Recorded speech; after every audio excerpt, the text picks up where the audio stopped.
This is Phantom Electric Ghost doing it live on the air, and we're talking to Margaret Bryden for the first time. Welcome to the Phantom Electric Ghost podcast. How you doing tonight? Hi, I'm so happy to be here. This is exciting for me. Well, it's fun to talk to people from around the world. We love to talk to people on the show, and one of the things we like to do is just have these live podcasts that we talk about your story. But before we get to the heart of your story, I always ask a couple questions. What motivates you, and why do you do what you do? Oh my goodness. Okay, so what motivates me is such a broad question. I feel like I have a million answers. Um, I think generally speaking, it started out with my upbringing. Hmm. And I had a pretty tumultuous upbringing at times, and I found myself in a lot of situations growing up with my family members, with my friend groups, with my general environment where there was a lot of dysfunction. And I didn't realize it at the time, but the root of the problems that were going on were mental health issues. And I think over time, then as an adult, wanting to answer questions for myself, wanting to understand myself better, wanting to understand my family better, wanting to understand my social circles better, it just kind of led me down the path of learning more about mental health and about emotional health, which is something that I don't know about you, but I was never taught emotional health growing up or in school or anything like that. And eventually I just learned enough and became so interested in it, so fascinated by it, that I became a mental health therapist. So I'm a clinical mental health counselor now. And so with all of that going on and also becoming a mother, I think things just kind of shifted in me and matured in me. And I reached a point where I think with my daughter, I suddenly became concerned that if something were to happen to me, I wanted to pass on to her some of the experiences, some of the knowledge that I've acquired over time. I became concerned that if something were to happen to me, she wouldn't have her mother anymore. Like, how would she know? How could I transmit to her the things that I've learned that I want her to know and be able to have with her and reference. And so the idea of writing a book kind of was born from there. I started writing originally for my daughter, and that led me to writing. I felt a very strong impulse to do it, and that kind of leads me to where I am today. And then once I had written the book, it became something bigger than that.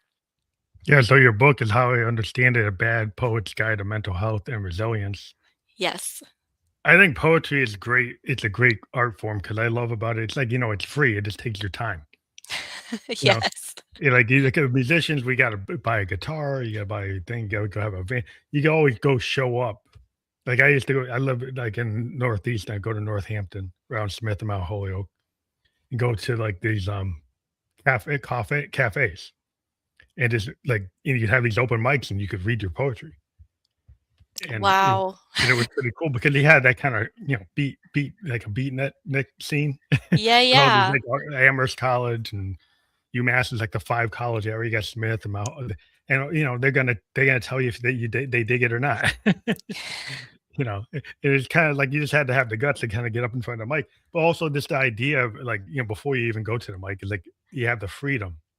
It's Yeah. like a diary. It's, like, cathartic, It to is cathartic, and it gives you a lot of freedom, and then, I don't know, there's something about getting in front of a bunch of people with a mic and saying something that's very vulnerable that you've written that makes you feel very alive. Yeah. I think it's awesome. You actually have done it open mics. You've actually gone out and read it? Uh, I do a lot of public speaking, and I do a lot of poetry reading, but it's usually in therapeutic settings, so I can't say Mm. that I've been to a lot of open mics, but I do a lot of public speaking. Public speaking, you do that, so that's cool. Well, I think it's, awesome to kinda get it out in the air. Just like musicians, like, we always have to, like, you gotta get that song out in the world. 'Cause you just have it in your room, it's like, "Well, what's that gonna make you feel good?" But you didn't really tell anybody about it. Mhm, Um, so this idea of, like, art therapy mhm, or integrating poetry into therapy, I think it's a constant like, I've talked to a lot of people, like, that were therapists, and they had, like, art therapy, like painting or drawing. mhm, mhm. But I think poetry gets to, like, a deeper part of you, like, gets to that, like, Victorian, like, looking glass self.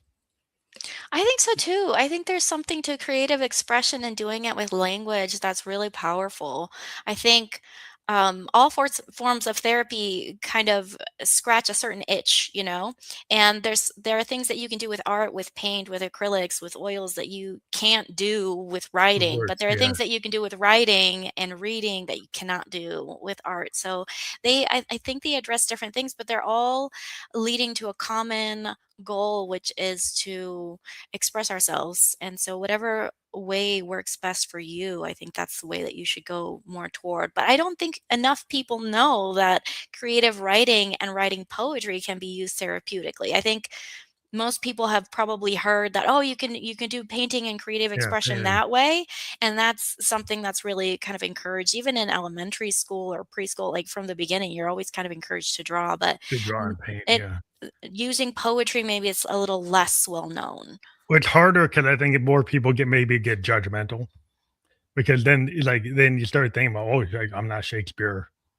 It's not, it's not Huckleberry Finn. I mean, who is Shakespeare? It's not Moby Dick, it's not Pride and Prejudice." I think a lot of people get hung up on, like, "Well, I'm not William Blake." I'm not Thoreau. Like that. So like they don't know, and it's like it opens you up because you could draw and like, but once you put words on the page, people can ask you, what did you mean? What are you saying? And it kind of opens up that vulnerability, which I think Mhm. every artist kind of dives into their vulnerability because that's like your secret sauce. Your secret sauce, I like that. It is like everything that you are as an artist. Like, yeah, I could go and do that cover tune, but who wants to hear me play the cover tune? Wouldn't they rather hear Taylor Swift sing that? Like, isn't it better if I actually write something that's actually personal, like the age of the singer-songwriters? Original to you. Yeah. Yeah, I think the singer-songwriter age, that brought on by the Beatles and Dylan, was that people didn't have to be perfect pitch. Mm, They could start to actually, it didn't have to be Tin Pan Alley professionals writing it, like Neil Diamond and, you know, like all the great writers like Tapestry, all the great, like, writers were from Tin Pan Alley, and the singer wasn't the writer.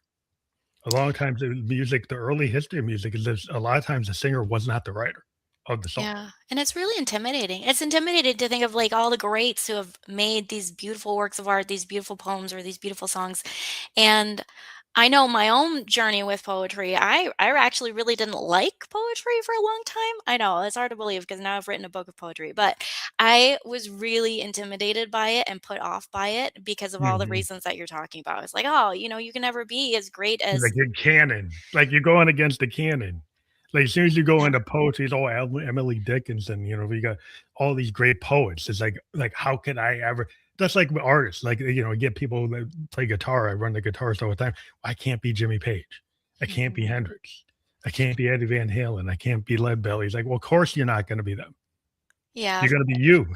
And that's the whole point. The point is to be you. And I think that's part of the reason why I kind of came up with this idea of bad poetry. Okay. I'm never going to be as great as the greats. My poetry is probably never going to win awards. It's probably not even that good. That's not the point. The point isn't to create poetry that will win awards or that will, I don't know, get me the Nobel Peace Prize or something. That's never going to happen.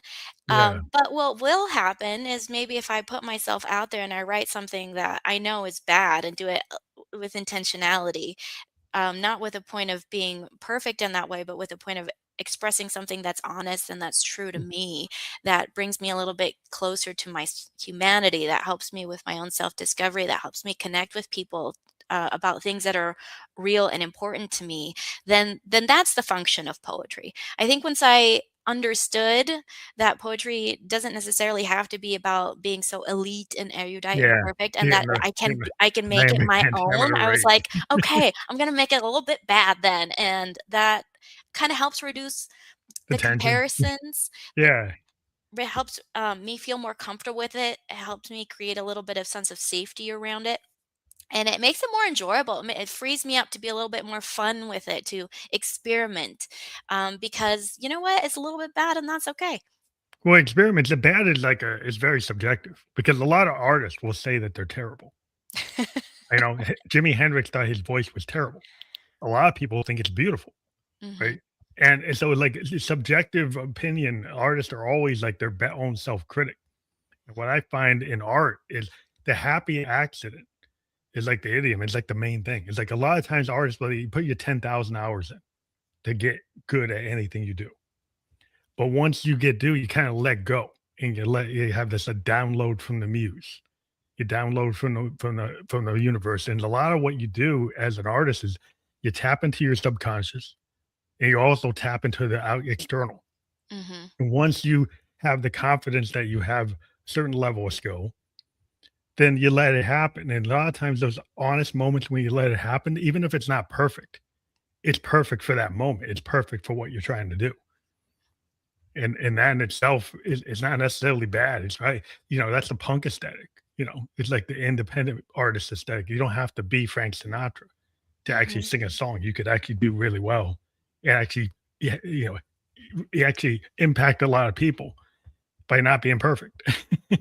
Absolutely, and I think people really appreciate that. People, appreciate the imperfections around what we do, and that maybe the things that are making it not so perfect are actually what's making it more you, and people then get the opportunity to appreciate you, your authentic self a little bit more. Can they really dive in? Because a lot of times people are scared. I mean, everybody's trying to find a safety zone. We're all kind of running away from the wolf, and we have these virtual wolves at the door, and everybody's getting triggered by whatever their virtual wolf is or the real wolf. Mhm. And like if you go internal and you start to actually dive into, like, I always talk about the looking glass self, but really that's what it is. It's like when you really start to figure out what am I saying? Because every artist, when they create stories, there's a lot of themselves in it. Even if they create characters, there's still something rooted in your subconscious that's coming through, Absolutely. coming from you. You can try to separate and say, well, that wasn't me. That's this character, but a lot of times it is you. You put some levels on it, like you mask things, you hide things, you create like layers, you have all kinds of euphemisms, or you play with words and you make it not direct, you be very indirect, or you're direct.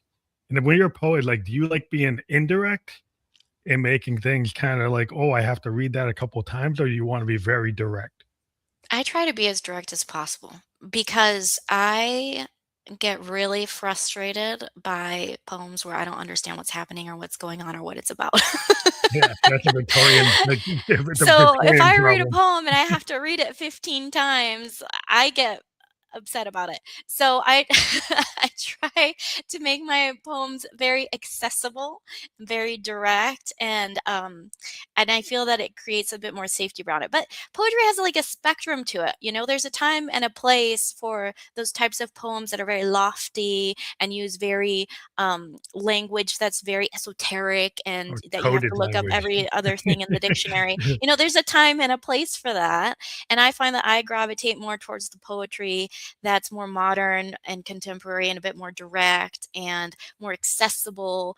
And that's a little bit less about having the form of a sonnet and a little bit more about just expressing something that's true to me in the moment in a way that feels authentic to me. That's always interesting, 'cause, like, Dunbar was really famous for being, like, very direct and not following, like, the canon. And even if you get to William Blake compared to Tennyson or Wordsworth, it's a lot shorter, it's more understandable, more people can relate to William Blake even in the modern day, Hmm. 'cause his poems are like it's still got, this Victorian language, but it's more accessible, you can actually get what he's saying, like, Hmm. on the first pass, it doesn't take a lot of passes to figure it out. Um, but I think a lot of times if you are able to talk like the or speak in your language of your poetry, like to the point, you're direct. It's kind of like when people tell that story, the singer-songwriter age, when people were like listening to these songs and telling stories. Hmm. And it wasn't like coded stories, it's like a direct story. And I think people actually resonate when they say, oh, that could be me. Or I Yeah, felt that way. Or I understand that. I can picture that in my mind. I think again, there's a time and a place for all those things, but the poetry that resonates more with me and the just the reading, the stories in general, the narrations that resonate more with me are the ones that I find use language that's more like everyday kind of Everyday language. conversational language. Yeah, and that's more about concepts that interest me about things related to mental health and grief and emotions and kind of safety and um, right now, parenthood and things like that. So the things that kind of I'm attracted to are more of the things that have to do with me. Because I really it can help, and like I said, it unpacks a lot because it's very cathartic when you're an artist. Like, so if you're like, if you get into poetry as therapy, I mean, art as therapy is to kind of take those things that maybe people told you to push down, that your parents told you, oh, you don't talk about that. It's like Mhm. shameful to talk about that. You don't want to reveal your weak. A lot of men, it's like, oh, I can't reveal my weakness. Oh, yeah. And Yeah. so, but also like people, it's a lot about shame. It's like even like so both sexes can feel shame. Everybody can feel shame. And so like a lot of times people don't want to dive into the things they think are shameful or things that think they make them feel unsafe. They don't want to talk about it because it bring back the moment that they got felt Mhm. unsafe. I really like poetry as a therapeutic tool for a lot of different reasons, but one of them is that it gives the author narrative authority.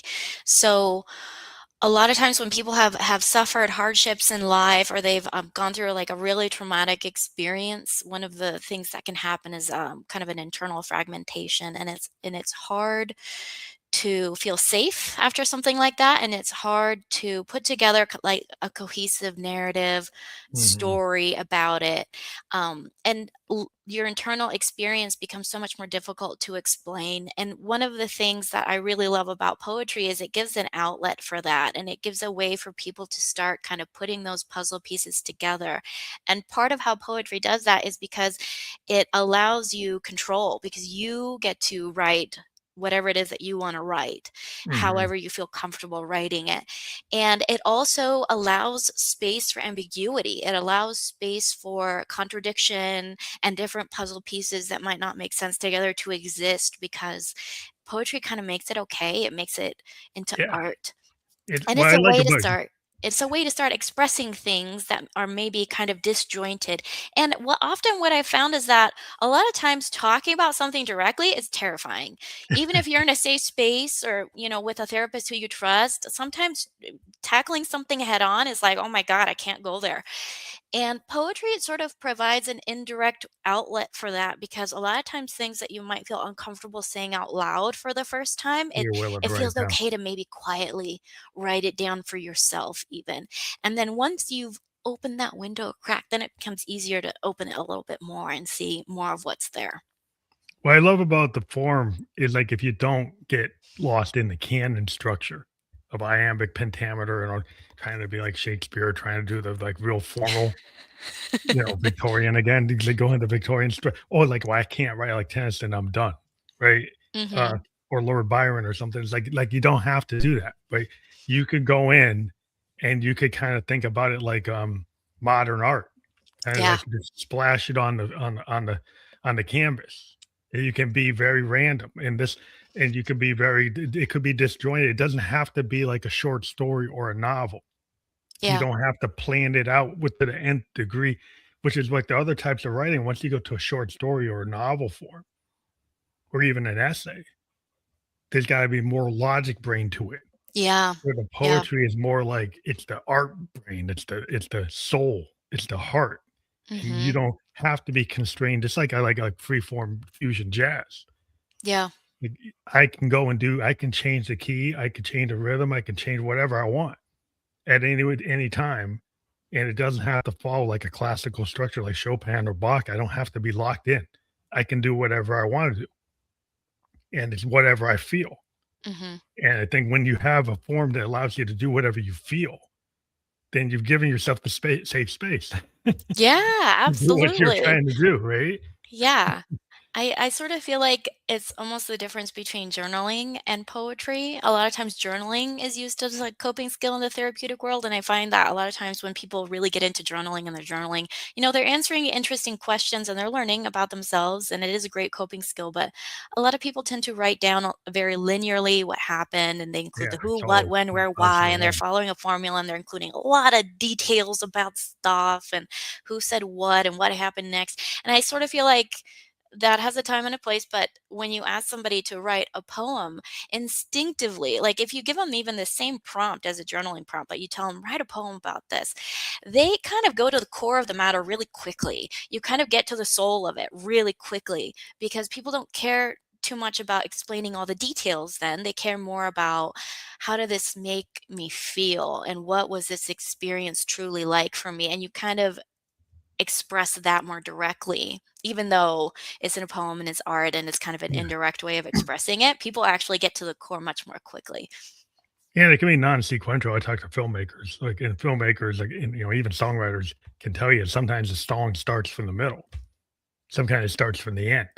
Mhm, Filmmakers will tell you too, and, like, when they're working, like, they film the last scene first, mhm, or they film the middle scenes first. They don't always go. You might think it's all sequential. It's not. A lot of times art is not sequential at all. It's mhm. running very chaotic. It's kinda like, chaos theory. It's like, Chaos theory. oh, yeah, Frank Zappa used to go into his living room and have live tapes, have his piano there, have his guitar there, and going through live tapes, going through all kinds of things, and kinda doing a collage format to put his songs together. Hmm. And people was like, "Well, that's very nonlinear," but that's kinda like a lot of times your ideas do come kinda in that way, unless you're Yeah. like a classical musician and you're trying to like, "I'm being very intentional, it's gonna be this, this, this, this." Mhm. But a lot of art is not like as intentional as that. You might Therapy have is an like idea and it that. comes out of nowhere. A lot of times people come to therapy and they come with an internal chaos of what's going on. And in therapy, you start in the middle or you start wherever you need to start and you start kind of just putting things together as in a collage and eventually the whole picture starts forming and you create It's a something puzzle theory. beautiful. Yeah, it is something like that that happens with therapy. And I think it's just kind of this is how our brains and our hearts work. We're not machines. We don't always do everything like super mathematically, logically all the time because emotions have their own kind of logic and it's not that. That's interesting because the industrial age and this new information technology and now this AI age has tried to kind of pit the machine against humans Hmm. and basically told people that, all art can be done by a machine. Well, I don't know about that. I don't believe it, and I always try to tell people because the machine doesn't have a soul. Yeah, The I don't want to machine read any poems that have been written by AI. yeah, because the machine I mean, if you just you're like, why would you do that? I mean, like, prompt engineering a poem when the poetry is, like, from the soul, from the heart. So what type of person doesn't feel enough that they're gonna have the machine write their feelings, like, in faux feelings? Faux feelings. Faux feelings to, like, show that something that you can't do. So sometimes people are not some folks, they wanna be so perfect.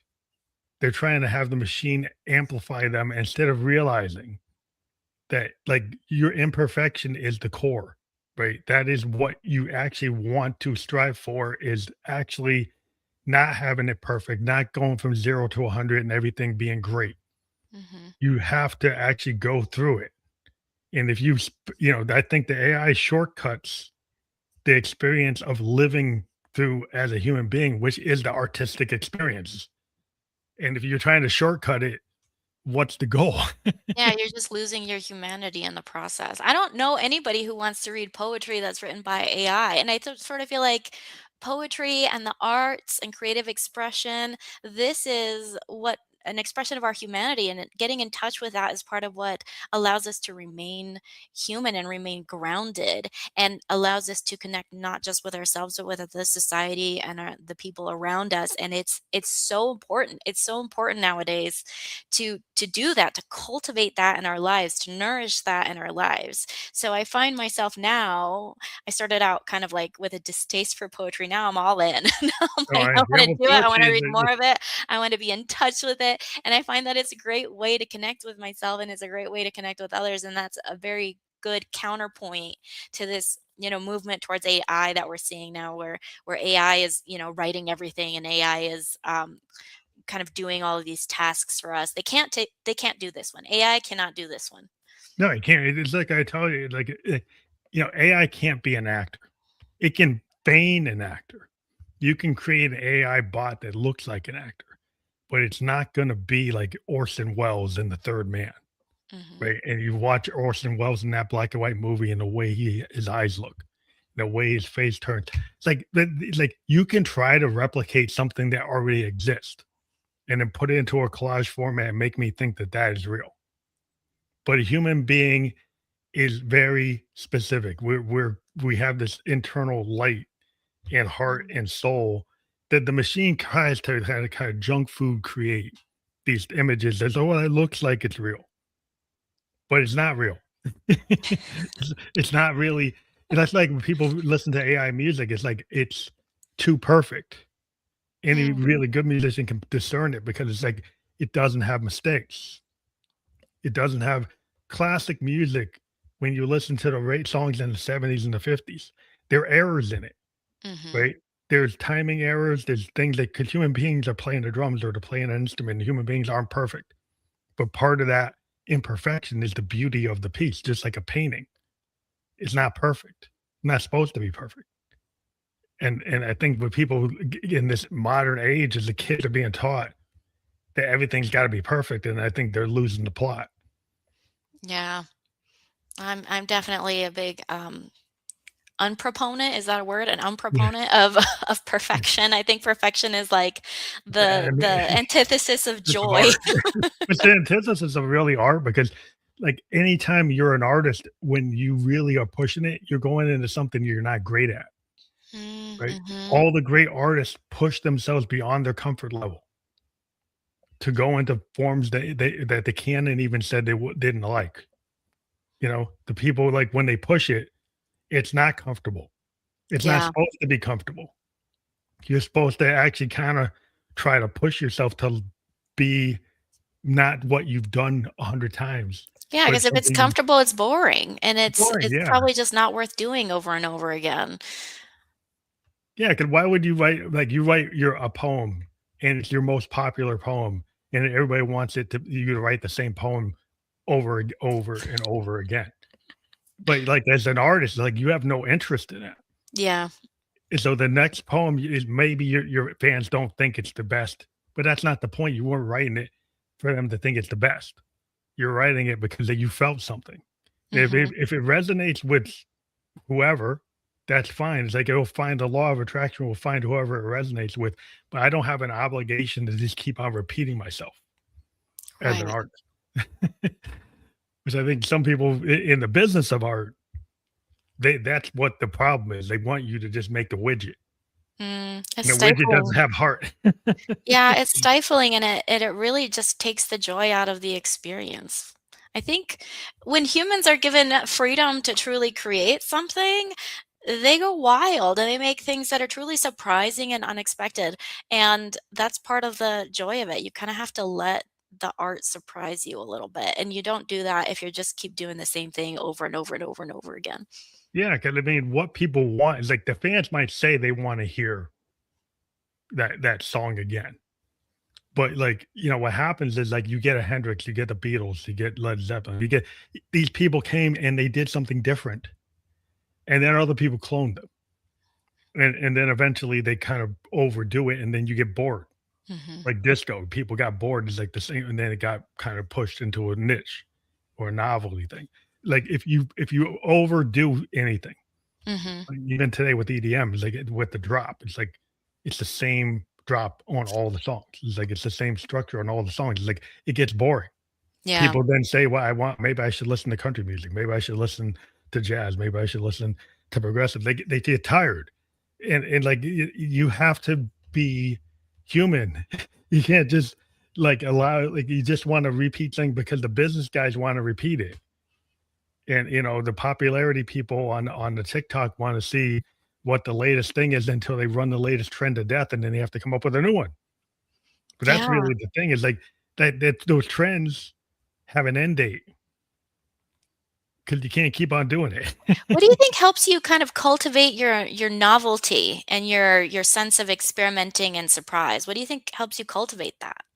Well, I just tend to have this idea that I'm just gonna do whatever I can like, I try to push it because I'm a synthesist, so I have synthesizers and I build, sounds from scratch.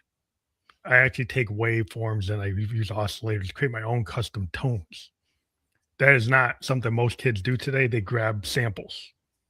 I actually have hardware synths that come up with the tone. I work a lot making a tone, and then I let that tone tell me what the song should be. So I Hmm. go through creating interesting tones by kind of accidental just experimentation with waveforms. And then I allow like also my subconscious or dreams to kind of drive my music. Or if I hear something on the news, I hear something my wife says, or I just allow myself to be kind of like a typical writer. Do you feel like Writers, you're kind of open to the you have to be experience open. and you're open to what might happen and you're experimenting with something that you enjoy? Yeah, you leave it very open. I think any great writer is like a sponge.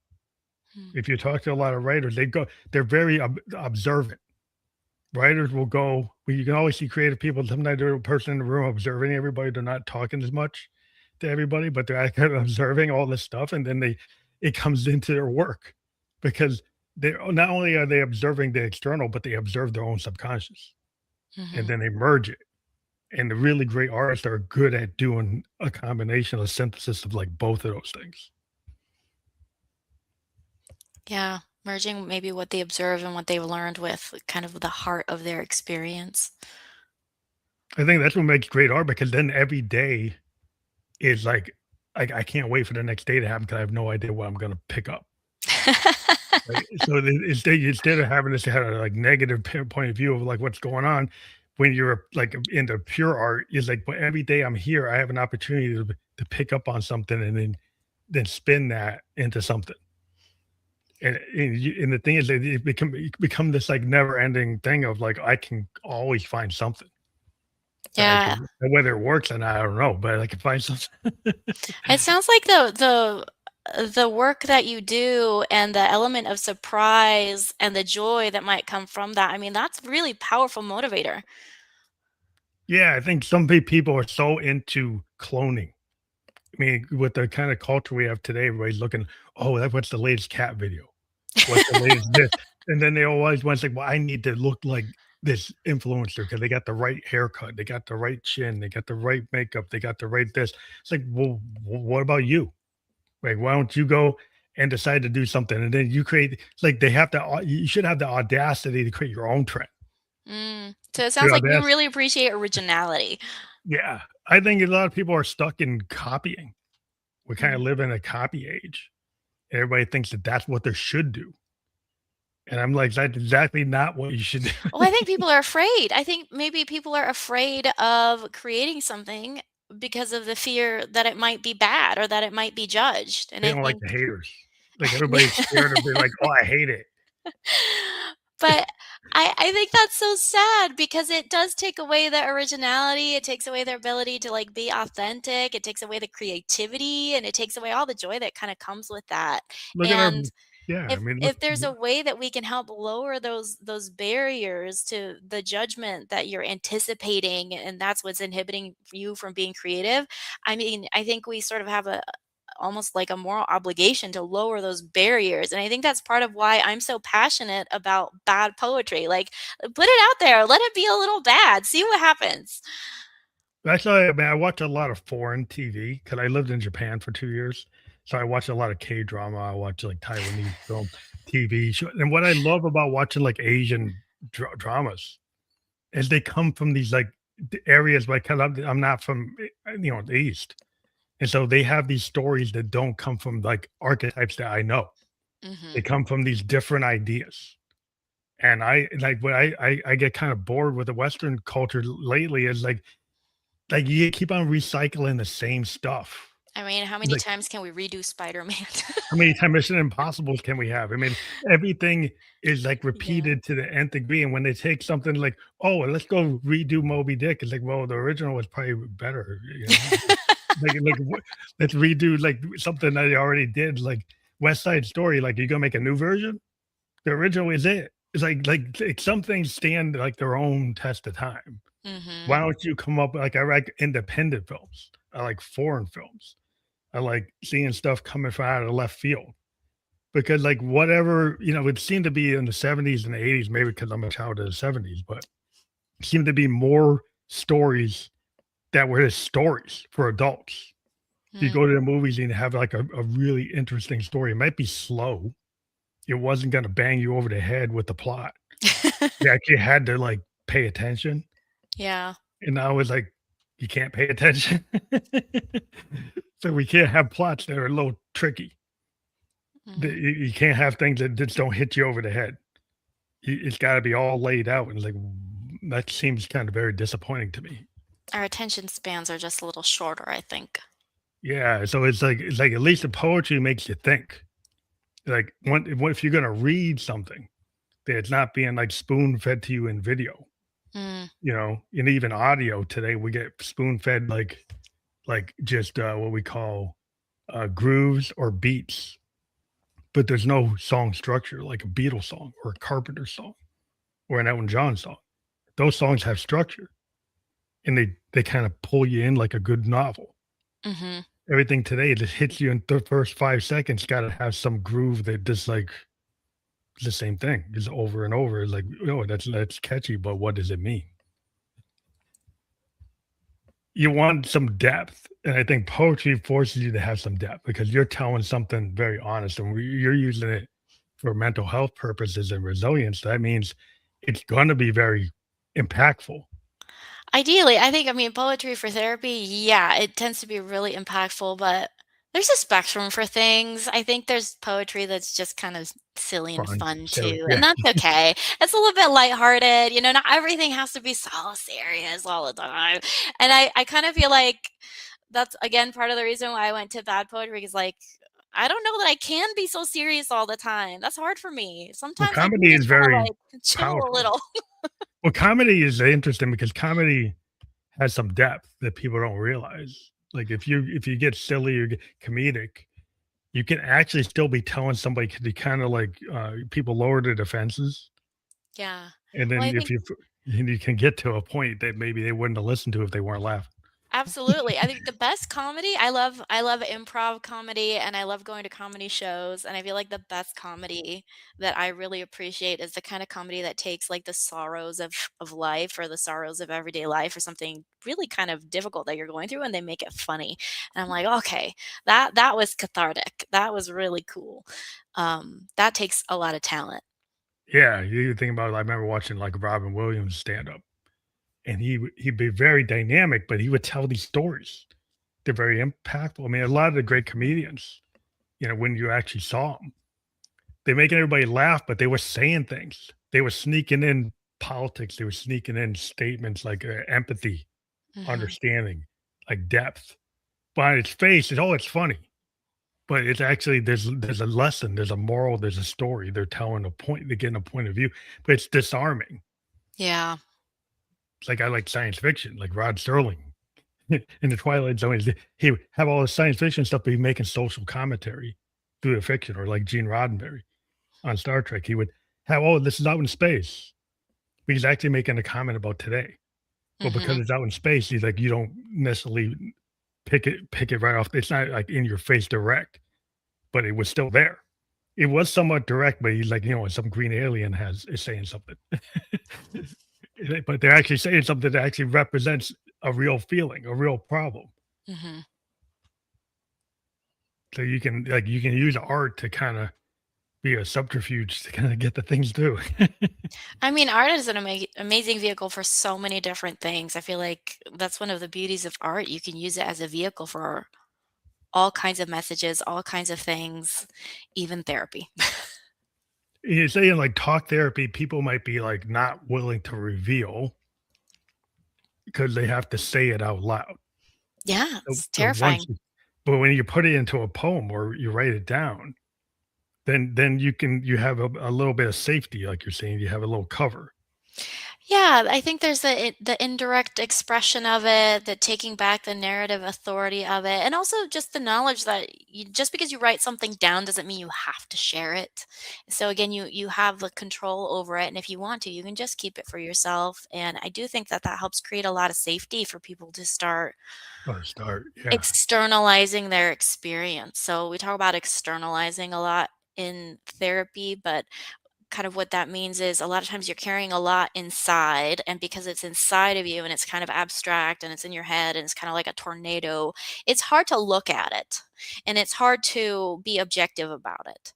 But once you start externalizing, so you make something with it, you make something like a poem with it, now you have something to look at that's outside of you, and you Mhm. start maybe creating a little bit of safe distance for yourself to maybe take a different perspective on it, or to start seeing it in a different light, or just even just starting to begin to understand it. And poetry is a great vehicle for that.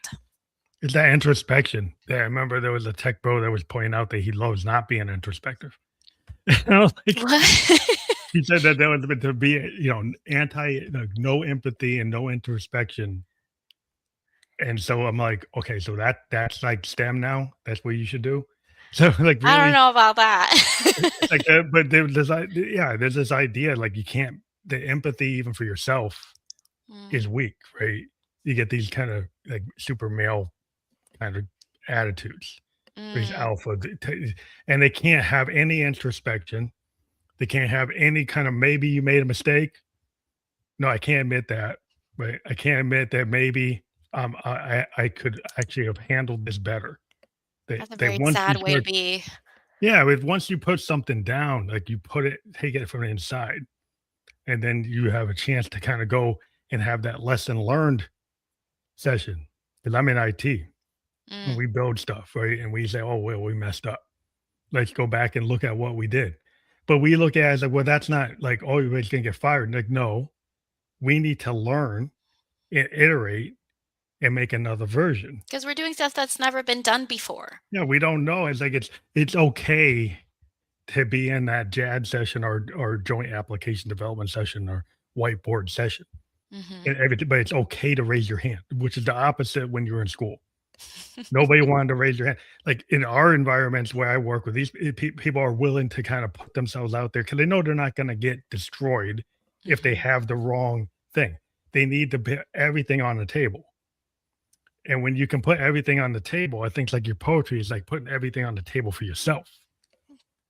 So then you can go back and have your own lesson learned. It's just you in the Yeah. paper. It's hard to learn something from an experience if you can't bring yourself to look at it. Yeah. I think So, that's a this problem. can be an outlet to start creating some safety where you can look at something and then create some distance, create some safety, and then you can start maybe thinking about what you learned from that experience for sure. I think a lot of people feel disconnected, you know, from themselves.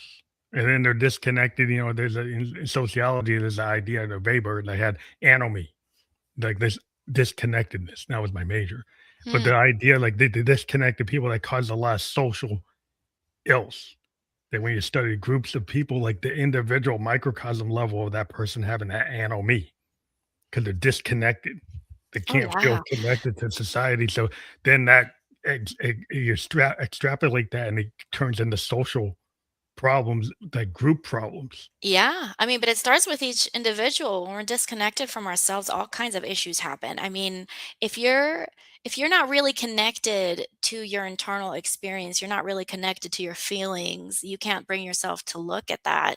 You'll find yourself doing a lot of things and not knowing why, and having issues with people and problems and issues at work and all kinds of, and you're thinking everybody else is, so messed up and the world is messed up and this is why I'm unhappy, but a lot of times what is part of what's happening is that you're kind of disconnected from yourself and you're doing things and you're not really knowing why you're doing them or what's behind it for you or what's motivating you, and that's leading you to do things that are later causing consequences that are not what you intended, and you don't know how to get out of it.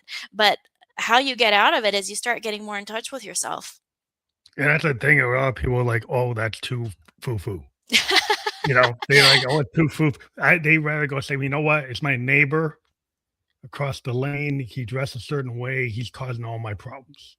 Like he has a way of like wearing his hat, and it's like he's bringing down the value for the whole neighborhood just because the way he does that. I'm like, really? Like maybe it's because like you're not taking care of your house, Hmm. right? That you're not taking care of your own thing. That you don't have enough self respect to understand there's some things that you've done, Hmm. right? But you can't own up to anything, right? You just say everything's external, everything's the other, And the everything's reality is, as much as we might be inclined to judge other people, usually people are harsher towards themselves and they compare themselves more to what they think is the ideal of perfection, and they're always going to find themselves lacking. And so this inability to have flexibility with other people or to enjoy other people's expression or however authenticity, however it is they want to be, your inability to embrace that or appreciate that already tells me you can't do that for yourself. That would be too hard for you to even fathom doing for yourself. And it tells me you probably have a really poor inner experience in self-knowledge and self-awareness, which is leads to sadness. And then you have a lot of Low, people who yeah, are very sad, very disconnected. well, low self-esteem, low self-worth, Mm, but then it projects, becomes like just like guilt is very dangerous. Low self-esteem can be very like negative. Like absolutely. in terms of like I'm a Buddhist, when we talk about like energy. You get Mm. like this energy, like negativity. So if you have the low self-esteem, low self-worth, then you have this kind of energy cloud of negativity around you, and it kind of tracks additional negativity, and then it just keeps on flowing like a bad loop. Yeah, you get I call them spirals. I talk a lot in my work about like spirals of shame, that lead to nothing good, and it makes your self-esteem go off a cliff, and it just inhibits you in so many ways, and it takes away your creativity, and it makes you scared of doing anything and expressing yourself especially. But I think the opposite is also true. You can have a spiral of goodness. You can have a spiral of joy, and it kind of gets maybe kickstarted in a same way. It always starts with something small and being willing to take a step in a direction. And sometimes doing something more towards artistic freedom might be a way to kickstart it, kickstart that spiral of goodness. But like a lot of people feel like they can't be artists because I've always like I'm naming checking all these key on the canon like Shakespeare and Herman Melville and all these people, but it's like you don't have to be Herman Melville. You don't have to be you know the Jane Eyre. You don't have to have that to express yourself. But I think a lot of people have felt like, oh, I've got to be this high level artist Hmm. to be able to even do it. Like they won't even pick up like any kind of instrument. It's like if they can't be the best, if they can't be the world renowned Yeah, best, they're then done. why even try? They And I won't even pick up think the pen. we try because we're human, and that's what we're kind of wired to do. We're wired toward creative expression. We're wired to enjoy it and to enjoy producing it and to create things. I mean, I think humans fundamentally, we are creators. Look at everything around you. It was created Yeah. by a human.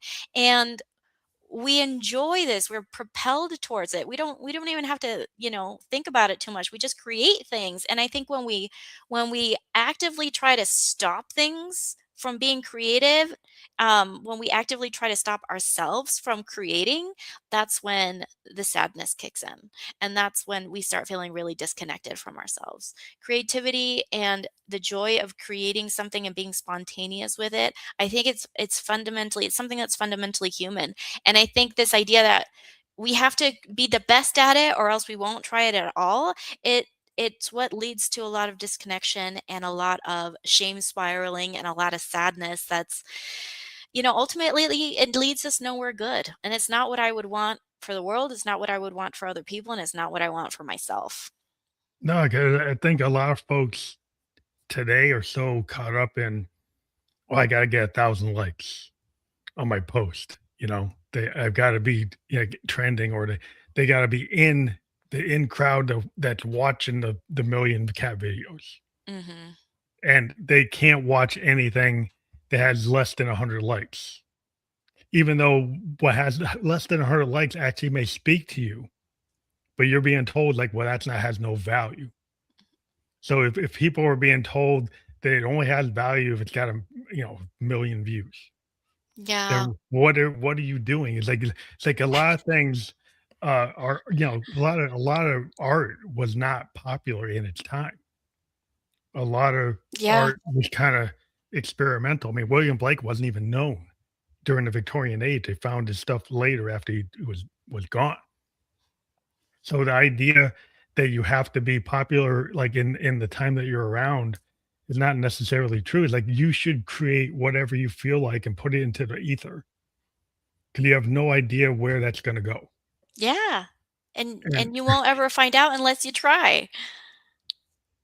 yeah, you don't have to be the most popular person to resonate. I mean, if you put out something and you have a post that's like only 100 people like it, but what if that one person that likes it it gives you an opportunity to do something then that's more valuable than the million likes. Mhm.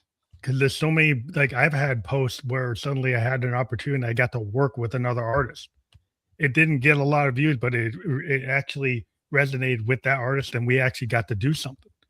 So Mhm. that there's like, what's the value of it is not measured in the metrics on a spreadsheet. It's measured by like the impact it has to another human being, even if I don't know them.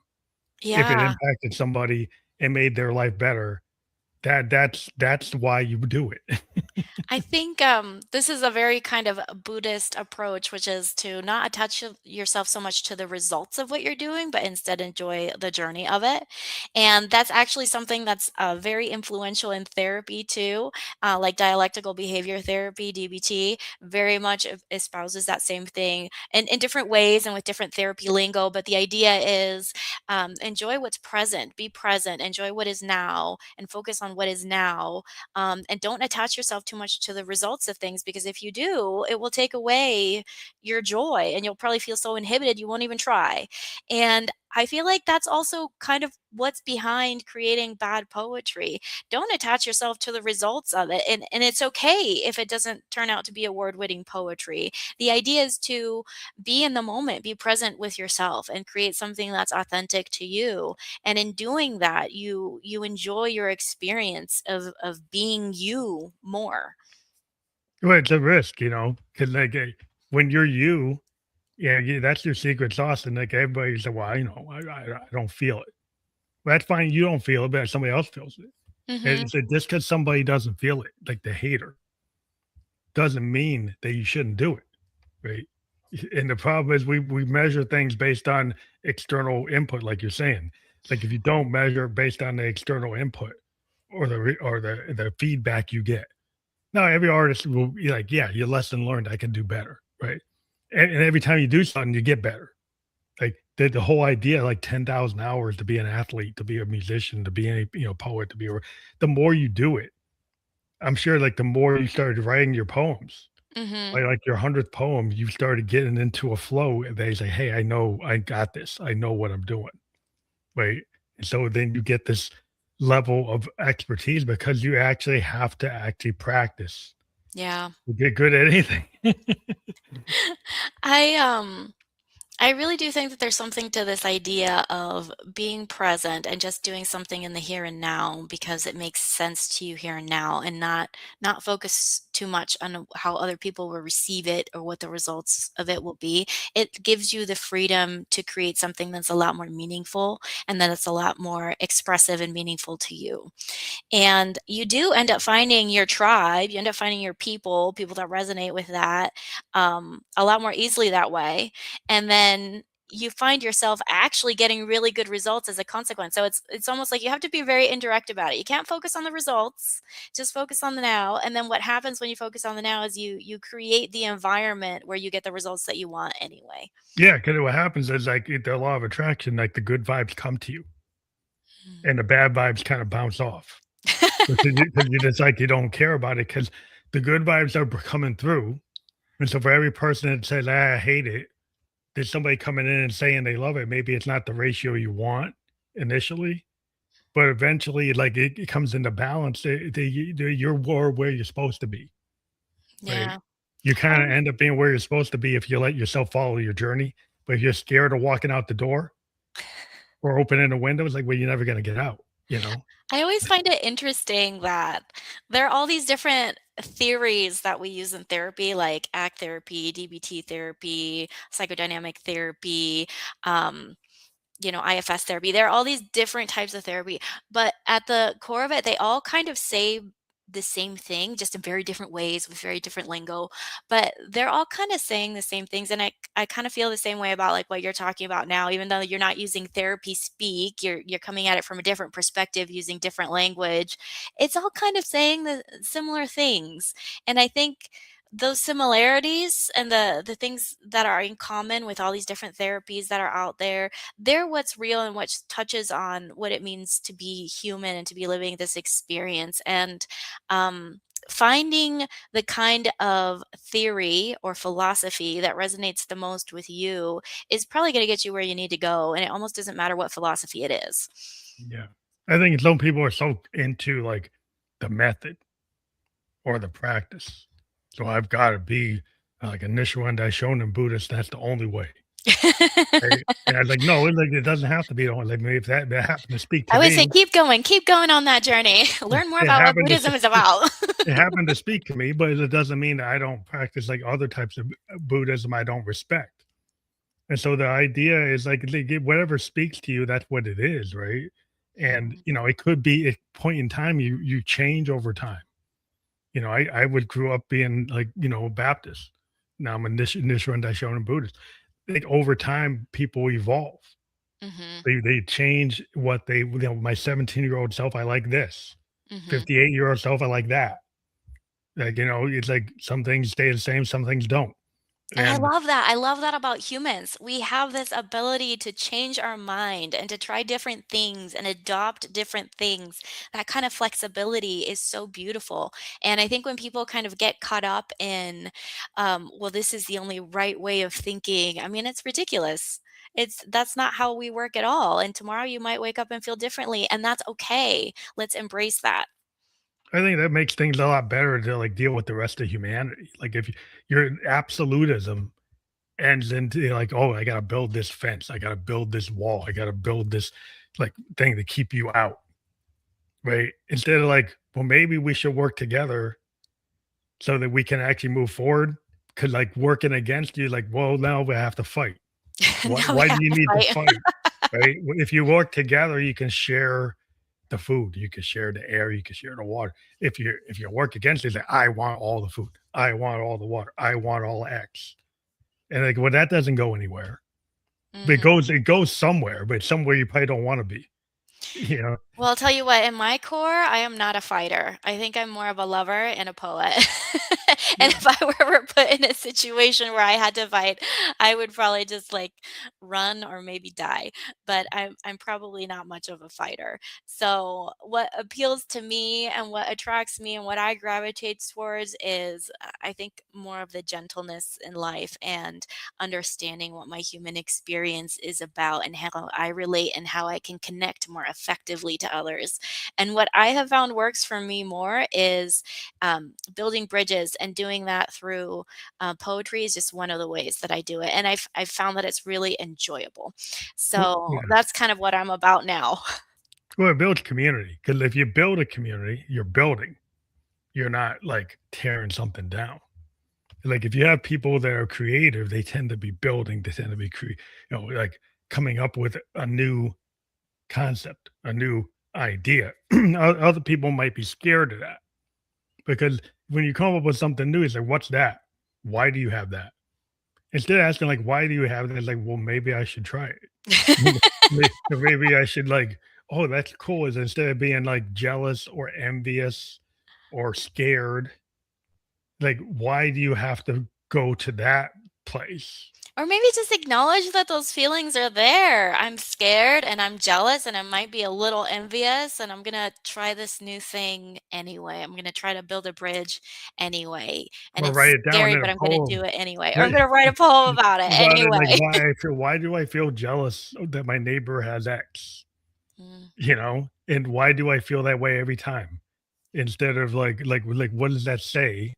And what can I do to feel less jealous? What could I start to look at? Like, why do I feel that way? And mhm. that kind of goes into like you gotta do that review of like instead of just like being in the feeling and then like letting it run you, like try to like look why. Get curious about it. I know, I'm a Yeah. big proponent of curiosity. I feel like curiosity is almost like the antidote to everything. And if you have feelings or you find yourself doing things that are not in line with your values, what I would say is start getting curious about that. And one way to start getting curious about it is to start writing it out, maybe even write a poem about it, to start seeing what's there and get in touch with what's behind that, because you will probably be surprised at what you discover, and you'll be surprised at what you discover about yourself. I always think of feelings and emotions in general is they are messengers. They're here to bring you a message. And if you are not curious about the message, then you will never figure out what it's trying to tell Hmm. you. And a lot of times, what happens is people have these negative connotations associated with feelings, like, oh, envy. Oh my God, that's so bad. That's like, against the Bible or whatever. I can't have that. So they shut it down, and then they don't get curious about it. But if you Yeah. don't get curious about it, you never find that part of you that was trying to give you a message. And I think what people discover when they get curious about things, especially things that they think are negative emotions, and I say that in quotation marks because I don't actually think emotions are negative ever. They're Hmm. they're at best neutral. They just kind of are data. Think of it as data. Emotions are data. And if you are not curious about what the data is trying to show you, you'll never see what it is, what's truly behind it. And you're missing out on a part of yourself. You're not listening to your soul. Like your body tells you stuff you might not listen to. You end up in a hospital, right? If you Mhm. don't listen to your soul, you don't listen to your heart, you can end up in the same place. Mhm. Because like if you push things down, it has an effect. And like you might think that that's the best way to handle it until you end up feeling the effect. And it's better to kind of deal with the things that are hard because life is hard. It Life it is hard. it was never meant to be like an easy cake, it's easy as pie, no, it's not. It's like Mhm. you're gonna have to deal with and not every day you're gonna win, right? Every day you can get closer. Not every day you can go 0 to 100, you get closer to where you wanna be. And Mm. sometimes you backtrack a little bit, but that doesn't mean you give up. I think a lot of times with all or nothing society, like pass fail society, instead of everything's more gray than that, it's more color than that, there's more shades going Yeah. on, and everybody's always into these absolutism, and it's like that doesn't work. No, it really doesn't. And if you find yourself always in this black and white thinking, you're probably suffering quite a bit. Yeah, I think But we that's where thrive we're in the getting to. gray. That's Oh, what I yeah, say. describe it, but we I would always say end up gray is probably my favorite color. I feel like we thrive in the gray. Gray is great. gray is the best, I deal with a lot of colors, but, in terms of, like, my music, I kinda think in terms of colors, like, when I'm thinking about sound. Mm. I kind of think of like a soundscapes or sound paintings, and I Oh, talk about cool. sound in terms of color. Some musicians do that, but I think it just gives this idea that like, oh, I can play with these colors, these tones. And the more you play with like not being absolute, like dealing with what we call discordance Mhm. in music, sometimes a little discordance is actually emphasizes something, or Mm. silence emphasizes something. So sometimes we actually have notes that are a little sharp or a little flat or a little off, or they're there to draw attention so that we're telling a story with the notes. They make life way more interesting. Yeah, if everything was just like, oh, it's just major chord, simple, always hitting that same key all the time, you never hit a sharp, never hit a flat, never do anything interesting, then you're like, okay, then it's like it's like Ozzy and Harriet, like Leave It to Beaver. It's like, "Okay, I can live there, but I don't really want to." But, we always end up passing the hour quicker than we imagine we actually hit it, and, Mm. I wanna tell people that we do have your QR code spin up. QR code, you take your phone, you scan it, and that goes to your sageinsighttherapy.com. So if people do that, what do they find at your website? Oh, they'll find information about me. They'll find information about my private therapy practice that's here in Utah. But perhaps more importantly, right now, they'll find information about my book. So if you go to the page called The Book, you'll find information about how I understand it, A Bad Poet's Guide to Mental Health and Resilience. It's a book that's from my heart. It's a book that exposes actually a lot of me. There's a lot of vulnerability in there. But I think part of what makes this book interesting is that all the poems are infused with mental health frameworks that I've found helpful, not just in my own life, but in how I work and teach in therapy. And the idea is that the poems themselves and the poem prompts that are there for you to explore help you kind of get in touch with yourself, help increase self awareness, hopefully, and help provide a safe space where you can explore and get curious about what's there. And hopefully that will create more insight, create more clarity, and let you know kind of not just where you are, but give you some clarity on the direction that you want to take next. So, I think we didn't get a chance to talk about this, but I would have loved to maybe have another conversation about resiliency and what creates resiliency in us, because I think that one of the things that helps create it is cultivating our creativity and taking those risks and taking those chances to express yourself and seeing what's there and valuing your experience of it and not being afraid of owning your authenticity. That's part of what creates resiliency. And I hope that's a message that people take away from my book. Again, we have the website here on the link, and we have your Instagram page.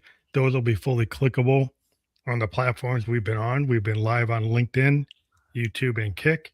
We're going to be on all the other platforms where you can listen to or watch a podcast by the end of the day tomorrow. I want to thank you for being a guest on the Family Electricals podcast. Thank you for having me. This has been so great. Thank you. Have a great night. Okay, bye.